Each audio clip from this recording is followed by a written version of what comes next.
জনগণের কাছে দায়বদ্ধ বলেই যুদ্ধ পরিস্থিতিতে শত কোটি টাকা ভর্তুকি দিয়েও সরকার জ্বালানি তেলের দাম বাড়ায়নি বলে জানিয়েছেন প্রধানমন্ত্রী তারেক রহমান। রাজধানীর ওসমানী স্মৃতি মিলনায়তনে স্বাধীনতা পুরস্কার প্রদান অনুষ্ঠানে তিনি বলেন, প্রত্যাশিত বাংলাদেশ গড়ে তুলতে প্রতিশোধ প্রতিহিংসা কাম্য নয়, বিতর্ক বিরোধ যেন শত্রুতায় পরিণত না হয়। জনগণের কাছে করা প্রতিটি অঙ্গীকার অক্ষরে অক্ষরে পালন করার কথা বলেন তারেক রহমান। জাতীয় পর্যায়ে অবিস্মরণীয় অবদান রাখায় এবছর প্রয়াত প্রধানমন্ত্রী বেগম খালেদা জিয়া সহ ১৫ জন বিশিষ্ট ব্যক্তি ও ৫ প্রতিষ্ঠানকে স্বাধীনতা পুরস্কার তুলে দেন প্রধানমন্ত্রী। আরও জানাচ্ছেন কামরুজ্জামান রাজীব।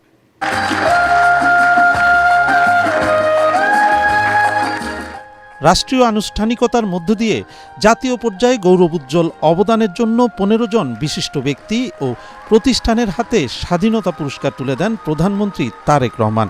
স্বাধীনতা, গণতন্ত্র, নারী শিক্ষাসহ দেশ গঠনে সার্বিক অবদানের জন্য এবছর স্বাধীনতা পুরস্কার পান গণতন্ত্রের ধারক আপসহীন নেত্রী খালেদা জিয়া।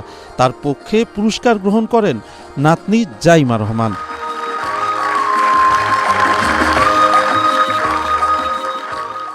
পদকপ্রাপ্তরা হলেন মুক্তিযুদ্ধে মেজর মোহাম্মদ আব্দুল জলিল মরণোত্তর, বিজ্ঞান ও প্রযুক্তিতে সাবেক সচিব, বাংলাদেশ ধান গবেষণা ইনস্টিটিউটের মহাপরিচালক অধ্যাপক জহুরুল করিম, সাহিত্যে আশরাফ সিদ্দিকী মরণোত্তর, সংস্কৃতিতে ম্যাগাজিন অনুষ্ঠান ইত্যাদির উপস্থাপক হানিফ সংকেত, সঙ্গীতে বশির আহমেদ, ক্রীড়ায় টেবিল টেনিস তারকা জোবেরা রহমান লিনু, সমাজসেবায় গণস্বাস্থ্য কেন্দ্রের প্রতিষ্ঠাতা ডাক্তার জাফরুল্লাহ চৌধুরী মরণোত্তর ও মোহাম্মদ সাইদুল হক, মাইলস্টোন স্কুল অ্যান্ড কলেজে বিমান দুর্ঘটনায় নিহত শিক্ষক মাহেরিন চৌধুরী মরণোত্তর, জনপ্রশাসনে কাজী ফজলুর রহমান মরণোত্তর, গবেষণা ও প্রশিক্ষণে মোহাম্মদ আব্দুল বাকি, অধ্যাপক এম এ রহিম ও অধ্যাপক ডক্টর সুকোমল বড়ুয়া, পরিবেশ সংরক্ষণে প্রকৃতি ও জীবন ফাউন্ডেশনের চেয়ারম্যান আব্দুল মুকিত মজুমদার।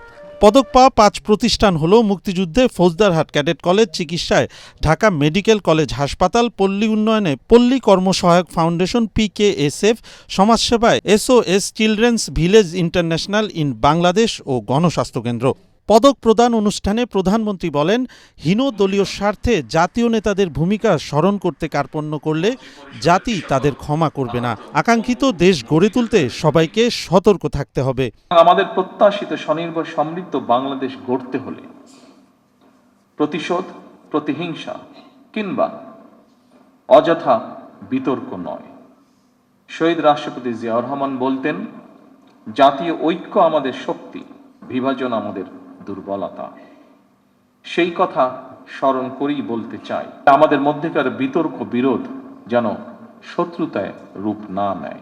দেশের স্বার্থে অবশ্যই সে ব্যাপারে আমাদের সবাইকে অত্যন্ত সতর্ক থাকা জরুরি, কারণ বাংলাদেশের স্বার্থ বিরোধী চক্র এখনো সুযোগের অপেক্ষায় রয়েছে। দেশ গড়ার প্রত্যাশিত লক্ষ্যে পৌঁছতে সরকারের বিভিন্ন উদ্যোগের কথা তুলে ধরে তারেক রহমান বলেন, মানুষের কাছে করা সব অঙ্গীকার বাস্তবায়ন করবে বিএনপি।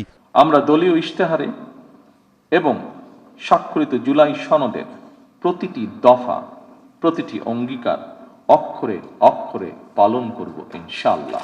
বৈশ্বিক যুদ্ধ পরিস্থিতির মধ্যেও আমরা সবকিছু চেষ্টা করছি স্বাভাবিক রাখার। বিশ্বের সকল দেশে তেল ডিজেলের দাম বাড়ানো হলেও আমরা জনদুর্ভোগের কথা বিবেচনা করে এখন পর্যন্ত এই সিদ্ধান্তটি নেইনি। এই খাতে প্রতিদিন শত শত কোটি টাকা ভর্তুকি দিয়ে হলেও সরকার চেষ্টা করছে আন্তরিকভাবে পরিস্থিতি স্বাভাবিক রাখা, কারণ বর্তমান সরকার জনগণের দ্বারা নির্বাচিত একটি সরকার। বর্তমান সরকার জনগণের কাছে দায়বদ্ধ সরকার। স্বাধীনতা, মুক্তিযুদ্ধ সহ বিভিন্ন ক্ষেত্রে অবদানের স্বীকৃতি দিতে ১৯৭৭ সাল থেকে স্বাধীনতা পুরস্কার প্রবর্তন করেন শহীদ রাষ্ট্রপতি জিয়াউর রহমান। কামরুজ্জামান রাজীব, ATN বাংলা, ঢাকা।